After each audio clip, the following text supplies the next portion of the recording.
حضور علیہ السلام کے آنے کا بتایا ہے، خبر دی ہے۔ سیدنا علی المرتضیٰ رضی اللہ تعالی عنہ سے مروی روایت ہے کہ کوئی ایک پیغمبر بھی ایسا نہیں گزرا جس نے اپنی امت کو حضور کے آنے کی خبر نہ دی ہو، حضور کا بتایا نہ ہو، حضور کے نشان نہ بتائے ہوں۔ اور جب آقا کریم تشریف لائے تو جو اس وقت یہود اور نصارہ تھے، انہوں نے ضد یا ہٹ درمی کی وجہ سے حضور کا انکار کیا، ورنہ انہیں حضور کو پہچاننے میں دقت نہیں ہوئی۔ قرآن نے خود بیان فرمایا، الذین آتیناہم الکتاب یعرفونہ کما یعرفون ابناءہم، ہم نے جن کو کتاب عطا کی ہے وہ اس کے پیغمبر کو یوں جانتے تھے، پہچانتے تھے جس طرح کوئی اپنے بیٹوں کو پہچانتا ہے۔ تو بیٹوں کے بارے میں کوئی ابہام نہیں ہوتا، اسی طرح انہیں حضور علیہ السلام کے بارے میں کوئی ابہام نہیں تھا کہ جس نبی کے آنے کا بتایا گیا یہ وہ ہے یا نہیں۔ انہیں یقین تھا یہ وہی ہے، چونکہ انہوں نے ساری نشانیاں حضور علیہ السلام کی ذات ستودہ صفات میں دیکھی تھی۔ انہوں نے انکار کیا تو تمرد کی وجہ سے، ضد کی وجہ سے، ہٹ درمی کی وجہ سے، ورنہ حضور علیہ السلام کا نقشہ تمام انبیاء نے بتایا ہوا تھا۔ حضرت عیسیٰ نے تو باقاعدہ نام لے کے بتایا، مبشرم برسول یاتی من بعد اسمہ احمد، لوگوں میں جا رہا ہوں، اب میرے بعد وہی تشریف لائیں گے، سنو میں ان کا نام بھی بتا کے جا رہا ہوں، ان کا نام احمد ہوگا۔ تو جب حضرت عیسیٰ نے نام تک بتا دیا تو ایک حواری نے کہا، حضرت جس کے قصیدے آپ بھی پڑھ رہے ہیں کیا وہ آپ سے بھی افضل ہوگا؟ تو سنو حضرت عیسیٰ نے کیا کہا، فرمانے لگے افضل ہونے کی بات کرتے ہو، وہ تو اتنی عظمتوں کا حامل ہے، اگر اس کے نالین کے تسمے کھولنے کی سعادت ابن مریم کو مل جائے تو یہ بھی مقدر کی بات ہے۔ وہ اتنی اونچی شان کا مالک ہے، اتنی رفتوں کا مالک ہے۔ حضرت ابراہیم دعائیں مانگتے رہے، ربنا وابعث فیہم رسولا، مالک تیرا گھر تعمیر کر دیا ہے، اب اس کو بسانے والا رسول بھی بھیج دے۔ تو پیغمبروں نے آرزویں کی، تمنائیں کی، ہم نے کوئی تمنا نہیں کی۔ آنکھ کھولی تو ہمیں یہ خوشخبری ملی کہ ہم حضور کے غلام ہیں اور ہمیں امت محمدیہ علی صاحب الصلوات کے اندر پیدا کیا گیا ہے۔ تو اس نعمت عظمیٰ کا اگر ہم ساری زندگی بھی شکرانہ ادا کرتے رہیں، سچی بات یہ ہے کہ اس نعمت کا شکر بھی ادا نہیں ہو سکتا۔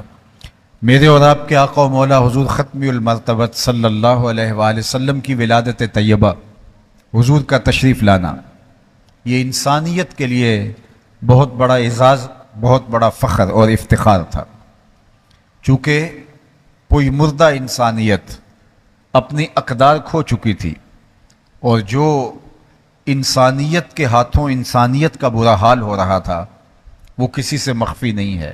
انسان نے انسان کو غلام بنایا تھا، انسان نے انسان کو جور و ظلم اور جبر کی چکی میں پیس پیس کے توڑ دیا تھا۔ حقیقی باپ اپنی بیٹی کو زندہ درگور کر رہا تھا، حقیقی بھائی اپنی بیٹی کو، بہن کو کاٹ دیتا تھا کہ کل کو میرا بہنوئی نہ کہلائے۔ لیکن یہ حضور تشریف لائے کہ جنہوں نے آ کے ان رشتوں کی قدر دی، ان رشتوں کی معرفت دی، ان رشتوں کی پہچان دی، اور دنیا کو بتایا کہ ان کی تعظیم و توقیر کیا ہے اور ان کا لحاظ کیسے رکھنا ہے، اور صلہ رحمی کے اصولوں کو لے کر آپ نے کیسے چلنا ہے۔ اور آج 1500 برس گزرنے کے بعد ہم دیکھتے ہیں کہ آج بھی اقدار زندہ ہیں، تو وہ اقدار کی زندگی، ان اقدار کو حیات اور زندگی کا پانی ملا، یہ حضور کی ولادت طیبہ سے نصیب ہوا ہے۔ اس لیے ہمیں حضور کی ولادت سے سیکھنا پڑے گا کہ ہم اپنی زندگی کو ان کے بتائے ہوئے اسلوب حیات کے مطابق ڈھال لیں۔ آقا کریم علیہ السلام وضو کر رہے ہیں اور صحابہ حضور کے وضو کا پانی زمین پہ نہیں گرنے دے رہے، بلکہ وہ وضو کا غسالہ نور، وہ حضور کے اعضاء کا اترا ہوا پانی ان کے ہاتھوں میں جمع ہوتا ہے، اور وہ اس پانی کو اپنے چہرے پہ مل لیتے ہیں۔ اور جس کو وہ پانی میسر نہیں آتا، وہ کسی صحابی کے گیلے ہاتھوں سے ہاتھ رگڑ کے اپنے چہروں پہ مل لیتے ہیں۔ یہ عجیب محبت کا ایک رنگ ہے اور عجیب خوبصورت انداز تھا جو صحابہ کے ہاں پایا جاتا ہے۔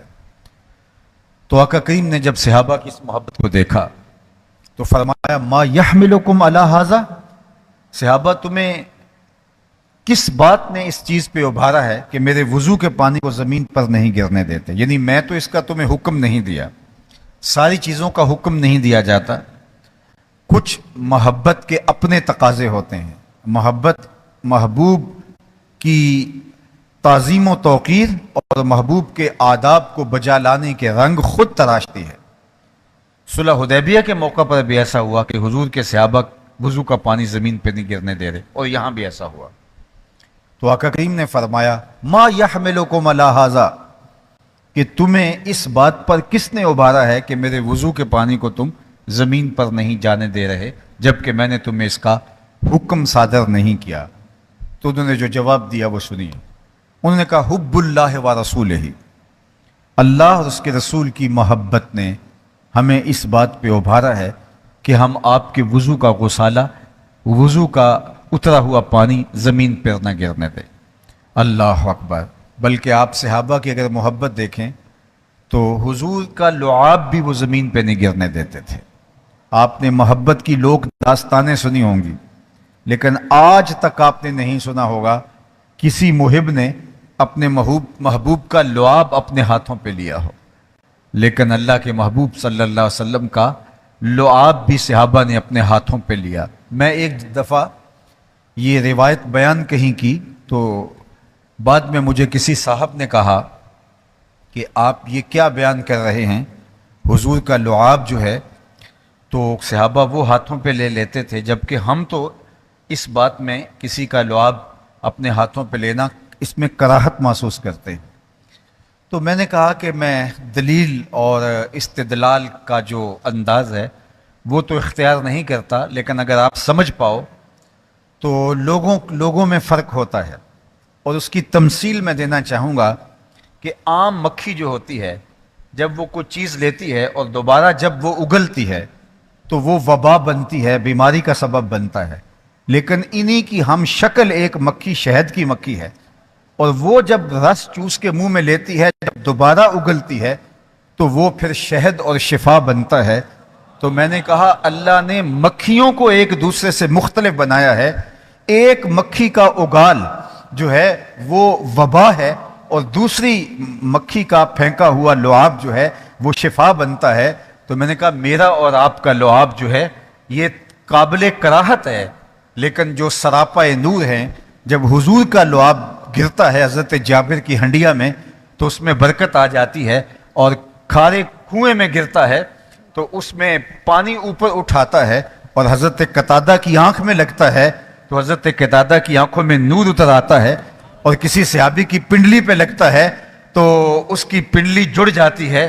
اور یہ لعاب نور جب صحابہ اپنے ہاتھوں پہ لیتے ہیں تو یہ شہد سے میٹھا اور کستوری سے زیادہ خوشبودار ہے۔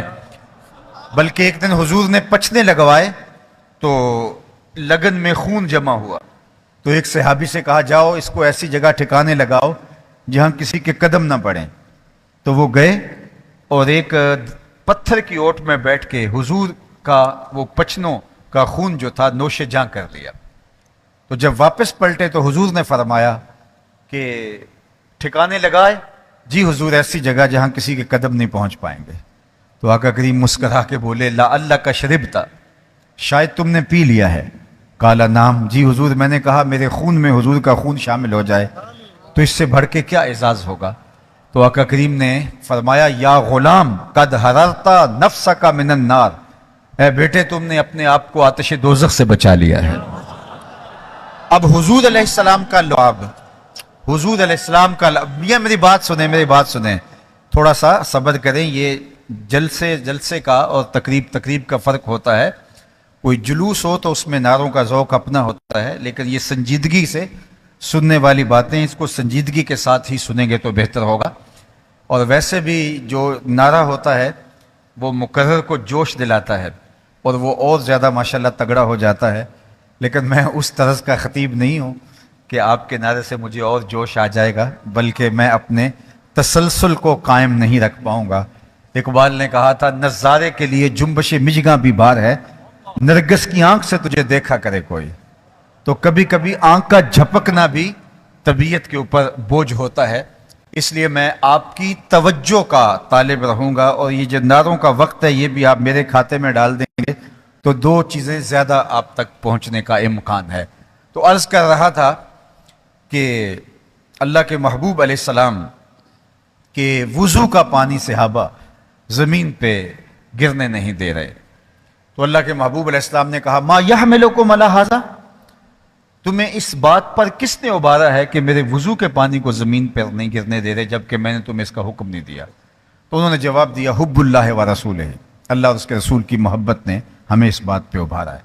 حضور نے ان کی اس محبت کی نفی نہیں کی، جو ان کا انداز الفت تھا حضور نے اس کی تردید نہیں کی، لیکن حضور کی نگاہیں دور بین بھی ہیں اور دور اندیش بھی ہیں۔ آنے والے دور کو حضور علیہ السلام کی نگاہیں دیکھ رہی تھی، اس لیے ان صحابہ سے حضور نے ارشاد فرمایا کہ جو یہ چاہے کہ اللہ اور اس کے رسول سے محبت کرے اور اللہ اور اس کا رسول اس سے محبت فرمائیں تو اس کو تین کام کرنے چاہیے۔ یعنی تمہارا یہ عمل کہ تم میرے وضو کے پانی کو زمین پر نہیں گرنے دے رہے محمود ہے۔ صلح حدیبیہ میں بھی ایسا ہوا، عروہ بن مسعود نے اس پہ اعتراض کیا، حضرت صدیق اکبر نے باقاعدہ وہاں جواب بھی دیا۔ تو یہ ہوتا آیا تھا، بعد میں بھی ہوا، اور اس موقع پہ بھی حضور نے اس کی نفی نہیں کی، نہ ماضی میں نہ بعد میں نہ اس وقت، لیکن حضور نے تین الگ چیزیں بیان فرمائیں تاکہ کہیں جو ہے وہ عقیدت اور محبت یہی نہ رک جائے اور باقی دین کہیں نظروں سے اوجھل نہ ہو جائے، ترک نہ ہو جائے۔ تو آقا کریم نے فرمایا جو یہ چاہے اللہ اور اس کے رسول سے محبت کرے اور اللہ اور اس کا رسول اس سے محبت کرے تو اس کو تین کام کرنے چاہیے۔ سب سے پہلے وہ جب بھی بولے سچ بولے، اسے جھوٹ نہیں بولنا چاہیے۔ اگر تم میرے سے محبت کرتے ہو اور یہ چاہتے ہو کہ میں بھی تم سے محبت کروں تو تمہارا یہ عمل بھی تمہیں محبت کی فراہمی کا سبب بنے گا، لیکن تم نے مجھے راضی کرنا ہے تو فرمایا تمہیں ہمیشہ سچ بولنا پڑے گا۔ اور میں کہتا ہوں کہ آج یہ امت کس طرح جھوٹ بول سکتی ہے جن کے نبی کو کافر بھی صادق اور امین کہتے تھے؟ ہم کس طرح جھوٹ بول سکتے ہیں؟ ہمارا تاجر کہتا ہے کہ جناب جھوٹ نہ بولیں تو سودا نہیں بکتا، تو میں کہتا ہوں کہ یہاں جاپان کے لوگ بغیر جھوٹ کے پوری دنیا کے اوپر اپنا سودا بیچ رہے ہیں، اور وہ جھوٹ سے آشنا ہی نہیں ہے۔ ان کو ان کے مذہب نے نہیں بتایا، ان کو ان کی ماں نے بتایا ہے، ان کو ان کے باپ نے بتایا ہے، ان کو ان کے معاشرے نے بتایا ہے۔ اور ہم کیسے جھوٹ بولتے ہیں جبکہ ہمارے آقا نے ہمیں بتایا ہے۔ حضور سے جب پوچھا گیا کہ حضور مومن بزدل ہو سکتا ہے؟ فرمایا نہیں، مومن بہادر ہوتا ہے، لیکن ہو سکتا ہے کبھی بزدلی بھی کر جائے، آخر بشر ہی تو ہے۔ پھر دوسرا سوال ہوا مومن بخیل ہو سکتا ہے؟ فرمایا نہیں، مومن بخیل نہیں ہوتا، مومن بہادر ہوتا ہے، مومن سخی ہوتا ہے، لیکن ہو سکتا ہے کبھی بخل بھی کر جائے، آخر بشر ہی تو ہے۔ پھر تیسرا سوال حضور سے ہوا کہ مومن جھوٹا ہو سکتا ہے؟ فرمایا جھوٹا نہیں ہو سکتا، یہ طے ہے کہ مسلمان ہو اور جھوٹا ہو یہ نہیں ہو سکتا۔ اب مجھے اور آپ کو ذرا اپنے اندر اتر کے دیکھنا ہوگا کہ کیا ہماری زندگی میں کہیں جھوٹ تو موجود نہیں ہے، اور اگر جھوٹ ہماری زندگی میں ہے تو الٹی چھلانگیں بھی لگا لیں کبھی سکون نہیں مل سکتا۔ زندگی میں جھوٹ ہے تو دولت کے انبار بھی اکٹھے کر لیں کبھی طمانینت نہیں مل سکتی، کبھی سکون نہیں مل سکتا۔ عالی منصب کے اوپر فائز المرام بھی ہو جائیں، لیکن اگر جھوٹ زندگی کے اندر ہے تو کبھی سکون نہیں مل سکتا، چونکہ اللہ کے محبوب علیہ السلام کا سچا فرمان ہے الصدق طمانینہ والکذب ریبہ، سچ طمانینت قلب کا سامان ہے اور جھوٹ بے چینی کا سبب اور ذریعہ ہے۔ اگر آپ جھوٹ بول کے کسی کو دھوکہ دینے میں کامیاب بھی ہو جاتے ہیں، کسی کا مال ہتھیانے میں کامیاب بھی ہو جاتے ہیں، جھوٹ بول کے کسی مشکل سے بچ بھی جاتے ہیں، لیکن آپ کی بے چینی ختم نہیں ہوگی۔ اور سچ بول کے آپ نقصان بھی کر بیٹھتے ہیں، سچ بول کے آپ کسی مصیبت میں پھنس جاتے ہیں، سچ بول کے آپ کوئی چیز کھو بھی دیتے ہیں، لیکن آپ کو سکون قلب نصیب رہے گا سچ کی برکت سے۔ اس لیے ہمارے دین نے ہمیں سچ بولنے کی تلقین کی اور سچ پر ہی قائم رہنے کا حکم دیا۔ اللہ کے محبوب نے ایک دن صحابہ سے مخاطبت کرتے ہوئے فرمایا الا انبئکم باکبر الکبائر، میں تمہیں بڑے بڑے گناہوں کی خبر نہ دے دوں؟ یعنی کبیرہ گناہ تو کبیرہ ہیں ہی، ان کبیرہ میں سے بھی جو آگے کبیرہ ہیں، اکبر الکبائر ہیں، فرمایا ان کی خبر نہ دوں؟ تو صحابہ نے کہا بلا، کیوں نہیں حضور، ارشاد فرمائیے۔ تو آقا کریم نے فرمایا الاشراک باللہ، سب سے بڑا گناہ، کبیرہ گناہوں میں بھی جو سر فہرست ہے وہ اللہ کے ساتھ کسی کو شریک ٹھہرانا ہے۔ پھر فرمایا وعقوق الوالدین، اور والدین کی نافرمانی کرنا ہے۔ وجلس وکان متکئا، حضور تکیہ لگائے، ٹیک لگائے بیٹھے تھے، حضور نے مضمون کی اہمیت کے پیش نظر تکیہ چھوڑ دیا، اور آقا کریم نے فرمایا الا وقول الزور، الا وقول الزور، الا وقول الزور، سن لو، تیسرا بڑا گناہ جھوٹ بولنا ہے، جھوٹ بولنا ہے، جھوٹ بولنا ہے۔ حضور بار بار بیان کیے جا رہے تھے، صحابہ کہتے ہیں کہ حضور اس قدر بیان کر رہے تھے کہ ہم آرزو کر رہے تھے کہ حضور اگر سکوت اختیار فرما لیں۔ حضور اپنے آپ کو مشقت میں ڈال لیا ہماری بھلائی کے لیے، اور بار بار حضور فرمائے جا رہے تھے سن لو، وہ جھوٹ بولنا ہے، وہ جھوٹ بولنا ہے، وہ جھوٹ بولنا ہے، وہ جھوٹ بولنا ہے۔ تو ہم کہتے لیتہ سکتا، کاش کہ حضور علیہ السلام خاموش ہو جائیں، حضور سکوت اختیار فرما لیں، لیکن حضور نے ایک تو اس کے لیے ٹیک چھوڑی، یہ تیسری بات بیان کرنے کے لیے، اور دوسرا اللہ کے محبوب بار بار اس کا تکرار کر رہے تھے۔ تو اب مجھے بتائیے کہ جب جھوٹ بولا جاتا ہے تو کس قدر حضور علیہ السلام کے لیے تکلیف کا سبب ہے اور حضور کے لیے اذیت کا ذریعہ ہے۔ حضور کے میلاد میں آنے والوں، جھوٹ کے ساتھ ہمارا کوئی تعلق نہیں ہونا چاہیے، ہمیں سچ کے ساتھ جڑنا ہوگا، سچ ہماری زندگی کا سرمایہ حیات بنے۔ اور ایک حدیث پاک میں آتا ہے کہ جب کوئی شخص جھوٹ بولتا ہے تو اس کے منہ سے بدبو نکلتی ہے، جو عام لوگ تو محسوس نہیں کر پاتے، لیکن اللہ کے نورانی فرشتے جو گھروں میں رحمتیں لے کے آتے ہیں، وہ فرشتے اس بدبو کو محسوس کرتے ہیں اور 1 میل پیچھے ہٹ جاتے ہیں۔ اب مجھے بتائیے، جس گھر میں باپ بھی جھوٹ بولے، ماں بھی جھوٹ بولے، بیٹے بیٹیاں بھی جھوٹ بولیں، بہویں بھی جھوٹ بولیں، صبح و شام دوپہر جھوٹ بولیں، وہاں سے تو تعفن اور بدبو کے بھبوکے اٹھ رہے ہوں گے، اور فرشتے تو کتنے میل دور جا چکے ہوں گے۔ یہ کون سے فرشتے ہیں جو روزانہ ہمارے حصے کی رحمتیں لے کے ہمارے گھر دینے آتے ہو؟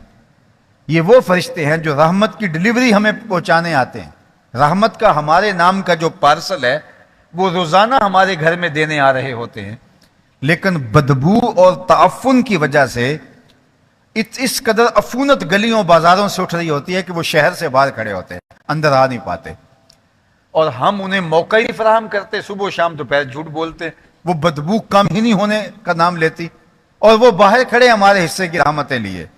دولت کی کثرت، مال کے انبار، منصب، عہدہ، آسودگیاں، ہر طرح کی چیزیں میسر ہونے کے باوجود ہم بے سکون ہوتے ہیں، اس لیے کہ جو ہمارے حصے کی رحمتیں ہیں وہ رحمتیں شہر سے باہر ہیں، وہ فرشتے لیے کھڑے ہیں، آگے بڑھ نہیں رہے عفونت کی وجہ سے۔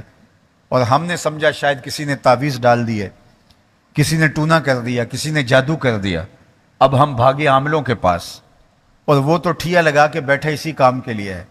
اس نے کہا کہ جناب تم تو وقت پہ آگے ہو، ورنہ یہ تعویذ چل جانے تھے اور تمہارا کچھ نہیں رہنا تھا، اب اتنے منگل آنا پڑے گا، اتنے بدھ آنا پڑے گا، یا اتنے اتوار آنا پڑے گا، جو بھی اس نے نظم بنایا ہوا ہے۔ اور میں نے دیکھا ہے سنجیدہ خاندانوں کے لوگ، بلکہ خواتین، جا کے ایسے جاہلوں کے ڈیروں کے اوپر چوکیاں بھر رہے ہوتے ہیں۔ وہ ایسا شخص ہوتا ہے کہ جس کو وضو بھی نہیں آتا، اور وہ جو ہے وہ اخلاقیات کے اعتبار سے گرا ترین شخص ہوتا ہے، اور وہاں جا کے لوگ اپنے دردوں کا اور دکھوں کا مداوع کروانے گئے ہوتے ہیں، اور جھوٹ بولنے کی وجہ سے رحمتیں روٹھ گئیں، پھر مزید نحوست کے ایسے ناپاک لوگوں کے پاس جا کے بیٹھنا پڑا، اور وہ الٹا ان کا مال بھی لوٹ رہے ہیں اور ان کو ذوف الاعتقادی کے مرض میں مبتلا بھی کر رہے ہیں۔ اگر ہماری زندگیوں میں سچ اتر آتا ہے، سچائی آ جاتی ہے، تو ہمیں اللہ کی رحمتوں کے وہ انبار نصیب ہوتے ہیں کہ ہمارے گھر میں بھی اجالے ہوں گے، ہماری زندگی میں بھی اجالے ہوں گے، ہماری روحوں میں بھی اجالے ہوں گے، اور ہماری آخرت بھی اجلی اور نور و نلا نور ہوگی۔ تو اللہ کے محبوب نے فرمایا جو یہ چاہے کہ اللہ اس کا رسول اس سے راضی ہو، اور اللہ اس کے رسول کی رضا اور محبت پالے، تو فرمایا اس کو سب سے پہلے یہ کام کرنا ہوگا کہ اس نے یہ عہد کرنا ہوگا کہ زندگی میں اس نے کبھی جھوٹ نہیں بولنا۔ اللہ اکبر۔ دوسری بات جو حضور نے ارشاد فرمائی کہ اگر تم چاہو اللہ اس کے رسول سے محبت کرنا اور اللہ اس کا رسول تم سے محبت کرے، یہ تم چاہو، تو تمہیں دوسرا کام یہ کرنا ہوگا کہ امانت میں خیانت نہیں کرنی ہوگی۔ اللہ اکبر۔ وہ چاہے قرض کی صورت میں کسی نے آپ کے پاس کچھ مال رکھا ہے تو اس کو لٹانا ہوگا۔ یہ نہیں ہے کہ جس نے قرض دیا پھر اس کے لیے دعائیں مانگنے لگ جائیں کہ یہ فوت ہی ہو جائے، اور جو ہے وہ قرض خواہ کو دلیلیں دینی پڑتی ہے کہ مجھے ضرورت ہے اس لیے تم سے مانگ رہا ہوں، اور یہ اس کا فون نہیں اٹھا رہا ہوتا۔ لوگوں کی زمینیں ہڑپ کر جانا، لوگوں کی جائیدادیں ہڑپ کر جانا، دیوار رکھتے ہوئے ہمسائے کے 2 انچ دبا لینا، یہ فن نہیں ہے، یہ اپنی آخرت کو برباد کرنے کے مترادف ہے۔ یہ بات ذہن میں رکھیے، جس نے ایک بالشت زمین کسی کی قبضے میں کر لی، یعنی صرف ایک بالشت، قیامت کے دن 7 زمینوں کا توق بنا کے اس کے گلے میں ڈال دیا جائے گا۔ کون ہے اس کا بوجھ اٹھانے والا؟ اور آج تو اگر ہم پھنس گئے تو آج تو کوئی کسی کو راضی کر لیں گے، کسی کو واپسی بھی کر دیں گے، اس دن تو کوئی ہمارے ساتھ نہ زمینیں ہوں گی نہ جائیدادیں ہوں گی، کچھ بھی نہیں ہوگا۔ اس وقت کا سکہ رائج الوقت ہوگا عمل دے کے جو ہے وہ یہ سکہ چل رہا ہوگا، عمل دے کے جان چھڑانی ہوگی، اور اگر عمل دے کے بھی جان نہ چھوٹ رہی ہوگی تو اس کے برے اعمال اپنے ذمہ لینے پڑیں گے۔ اور مجھے بتائیے کہ کیا کوئی ہمارے اتنے عمل ہیں کہ ہم جو کر چکے ہیں عمل دے کے ہم چھوٹ کے پھر بھی جنت میں چلے جائیں گے؟ جس نے کسی کے 3 پیسے دینے ہوئے، 3 پیسے، سنیے غور سے، شاید یہ کوئی اتنی پاپولر تقریر نہیں ہے لیکن پھر بھی اس کو سنیے، بھلے کی بات ہے، شاید کسی ایک کے دل میں میری بات اتر جائے۔ جس نے کسی کے 3 پیسے دینے ہوئے، کل قیامت کے دن اس کے بدلے میں 700 نمازیں جو جماعت کے ساتھ پڑھی ہوں گی وہ دے کر جان چھوٹے گی، صرف 3 پیسوں کے عوض میں۔ اور میں ایک دن حساب کر رہا تھا کہ اگر کسی نے کسی کے 2 سے 3 ہزار روپے دینے ہوئے تو ساری زندگی کی نمازیں، حج، عمرے سب چلے جائیں گے، پھر بھی جان نہیں چھوٹے گی۔ اور ہم تو اتنے ڈھیر گناہوں کے اور حقوق العباد کے غصب کے اکٹھے کر چکے ہیں، تو کس طرح جان چھوٹے گی؟ اس لیے فرمایا کہ امانت میں خیانت نہ کرے، جو یہ چاہتا ہے اللہ اور اس کے رسول کی محبت پائے۔ میں آپ سے کہتا ہوں کہ ہمارا دین تو اتنا حساس ہے کہ جب کوئی شخص آپ سے بات کرے اور بات کرتے ہوئے وہ دائیں بائیں دیکھے، یعنی آپ سے کوئی بات کر رہا ہے اور بات کرتے کرتے وہ دائیں بائیں دیکھتا ہے، تو اس کا مطلب ہے کہ وہ یہ چاہتا ہے کہ یہ بات کوئی اور نہ سنے۔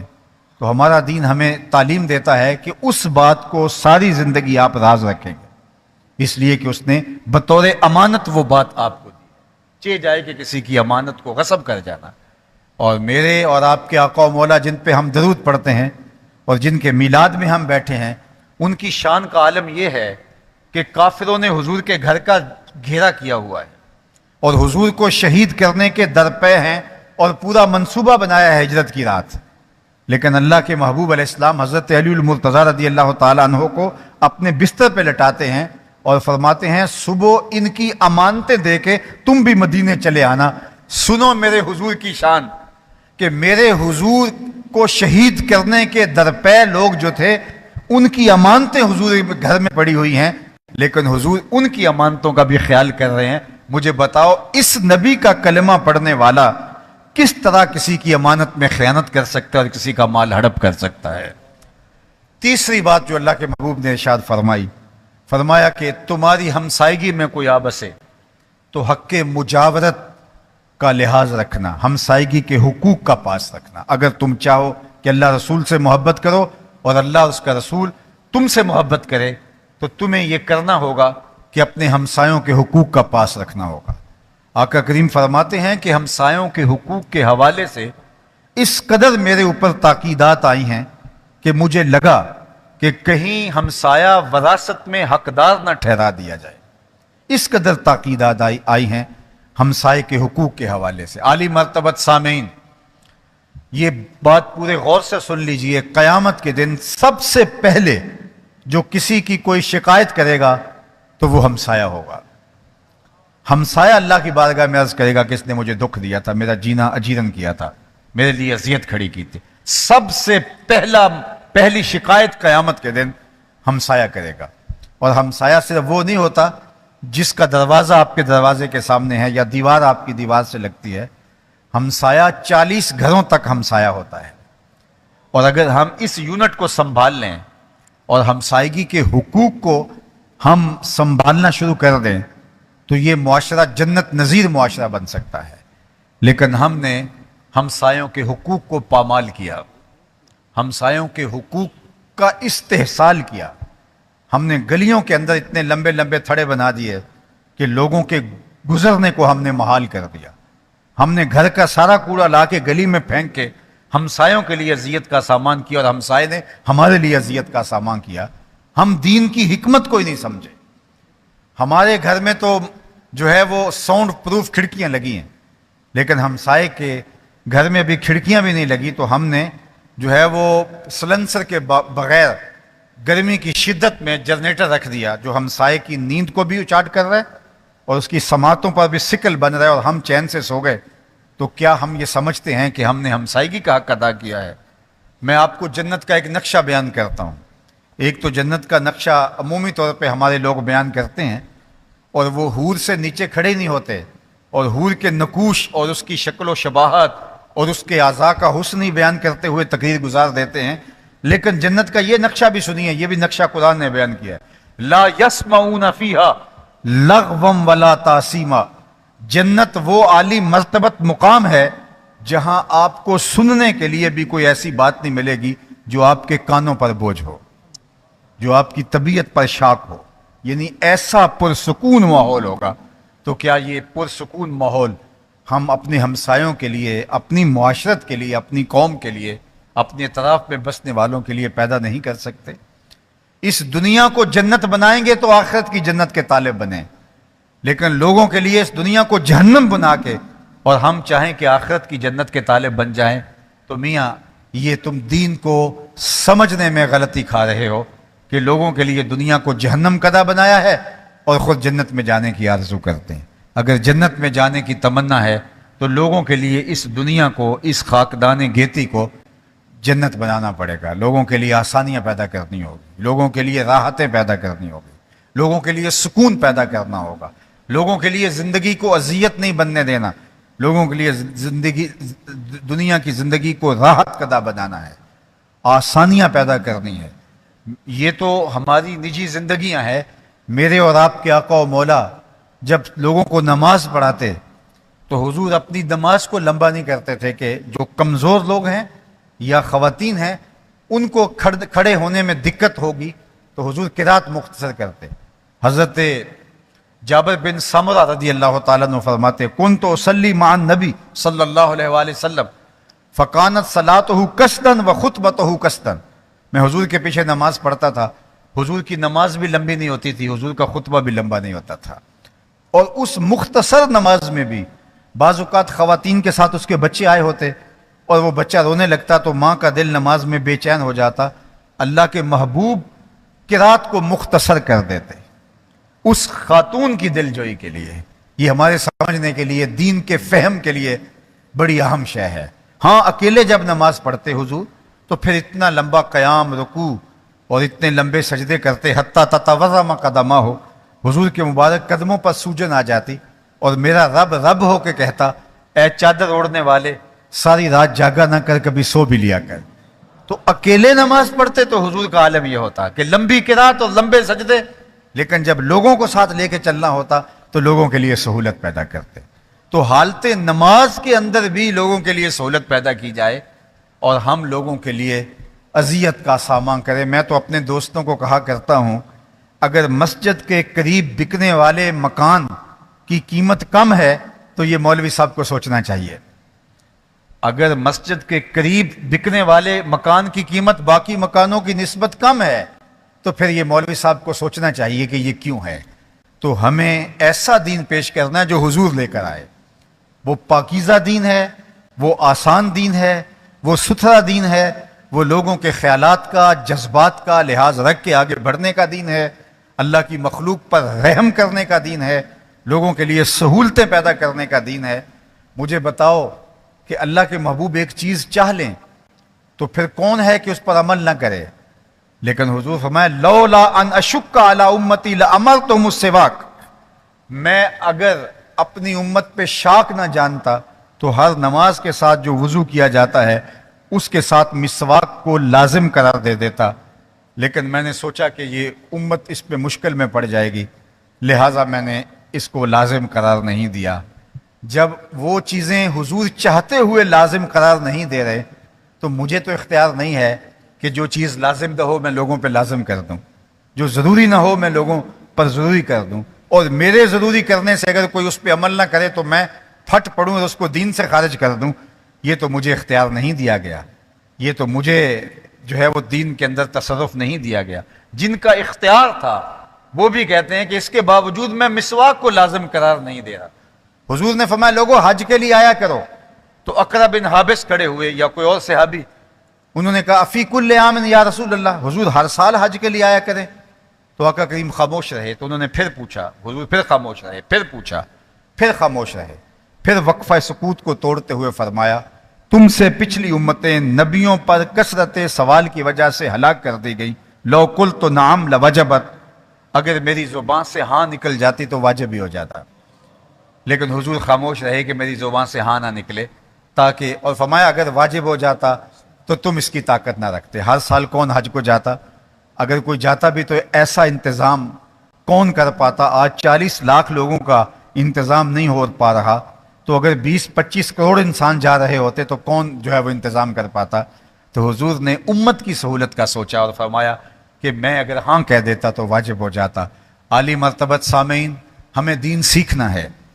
ہم نے دین کو سیلیبریٹ نہیں کرنا بس کہ بس جو ہے وہ نعرے لگائیں، ہاتھ پھیلائیں، جھنڈیاں لگائیں، چراغاں کریں. میں ان کا منکر نہیں ہوں، آپ جھنڈیاں لگائیں، ضرور لگائیں، میں خود بھی لگاتا ہوں، لیکن جھنڈیاں صرف بنیروں پہ نہ لگائیں، دل کی گلیوں میں بھی حضور کے نام کی جھنڈیاں لگائیں.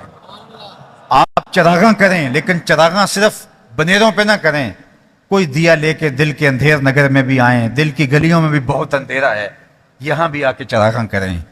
صفائی کریں، حضور کے میلاد کا جلوس گزرنا ہے، یہ صرف گلیوں کی صفائی ہی نہ کریں، کوئی جھاڑو لے کے دل نگر میں بھی آئیں. حسد کے، حقد کے، کینے کے، نفرتوں کے دل کی گلیوں میں بڑے ڈھیر پڑے ہوئے ہیں، کوئی جھاڑو لے کے ذرا ان کو بھی اٹھائیں اور دل کی نگری کو بھی صاف کریں. تو جب دل کی گلیاں شفاف ہو جائیں گی تو جو ہی نظر جھکائیں گے مدینے کی گلی دکھائی دے گی. تو آئیے اپنی زندگی کو دین کے مطابق بسر کرنے کا عزم کریں. میں دیکھ رہا ہوں کہ آپ جس ہجوم کے ساتھ، جس محبت کے ساتھ تشریف لائے، یہاں اور باہر اور دائیں بائیں اطراف میں لوگوں کا ہجوم ہے اور محبت کا ایک جہاں سجا ہے، آباد ہے. اور یہ ملتان لاکھوں کا شہر ہے، اور یہ لاکھوں میں چند ہزار ہوں گے، 10,000 20,000، کچھ زیادہ یا کم، اللہ جانتا ہے کتنے ہیں. تو یہ اگر 20 لاکھ کا شہر ہے تو اس میں سے اگر 20,000 ہوں تو یہ 1% بنتا ہے.